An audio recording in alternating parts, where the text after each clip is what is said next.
न कि एक अचानक से काहे छापामारी हो रही, समझने का चीज़। लेकिन भारतीय जनता पार्टी की जो राजनीति है वो विभाजनकारी राजनीति है। जनता के लिए हम कैसे आगे बढ़ें, कैसा देश, कैसे हम आगे प्रॉस्पर करें, उस पर उन लोगों का कम ध्यान रहता है। नेशन देख रहे हैं और मैं हूं आपके साथ रंजन सिंह। हमारे साथ बातचीत के लिए बिहार सरकार के मंत्री अशोक चौधरी हैं। अमित शाह बिहार आए हुए हैं, क्या कहें? नहीं, ठीक है, हर एक राजनीतिक दल के लोग अपने अपने तरीके से पार्टी और राज्यों में, देश में जाते हैं, अपना कार्यक्रम करते हैं। हर एक पॉलिटिकल पार्टी करता है। भारतीय जनता पार्टी भी अपने तरीके से अपने बिहार में कार्यक्रम कर रही है, तो कोई बड़ी बात नहीं है। कोई अमित, हर कोई आता ही है। आप लोग के लिए तो बड़ा चैलेंज है ना? ये हमारे लिए क्या बड़ा चैलेंज होगा? तो बहुत लोग आए हैं। 15 के विधानसभा चुनाव में प्रधानमंत्री जी का कितना कार्यक्रम हुआ था। सबको अपना अपना तरीका है, अपना अपना आते हैं लोग, प्रोग्राम करते हैं। आप लोग से अलग होने के बाद पहली बार अमित शाह बिहार आए हैं। तो भाई कभी ना कभी तो आते ही ना, अलग होने के बाद रहते, आने साथ में रहते, लेकिन कभी ना कभी तो आते ही ना। तो अपने तरीके से अपनी पार्टी की बात को करने का प्रयास कर रहे हैं। सीमांचल की बात जो है, आखिर उस इलाकों को चुना गया है और कल भी वहाँ जो है लगातार छापेमारी चली एनआईए की।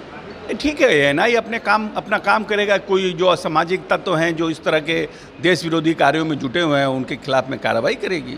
लेकिन अचानक से छापेमारी होने लगी बिहार में। अब ये समझिए ना कि एक अचानक से काहे छापामारी हो रही, समझने का चीज़। हर एक राजनीतिक दल अपने तरीके से अपनी राजनीतिक पार्टी की पैठ को राज्य में, देश में बढ़ाने का प्रयास कर रहा है। लेकिन भारतीय जनता पार्टी की जो राजनीति है वो विभाजनकारी राजनीति है। हिंदू मुस्लिम कराना, जो हम लोगों ने परसेप्शन देखा है, विकास के मुद्दों से हटना और कुछ ऐसी बात करना, राम मंदिर, कभी कुछ, जो जनता का मुख्य मुद्दा है, महंगाई, जनता के लिए हम कैसे आगे बढ़ें, कैसा देश, कैसे हम आगे प्रॉस्पर करें, उस पर उन लोगों का कम ध्यान रहता है। और विभाजनकारी राजनीति को आगे बढ़ा करके हम किस तरह से आगे बढ़ें, उन पर जोर ज़्यादा रहता है। इसीलिए हमको लगता है कि माननीय नेता ने जो स्थल चुना है वो भी इसी के कारण चुना है, सीमांचल का इलाका, क्योंकि सीमांचल के इलाकों में 70-80% अल्पसंख्यक के लोग हैं। चलिए, बिल्कुल। तो ये बिहार सरकार के मंत्री अशोक चौधरी थे।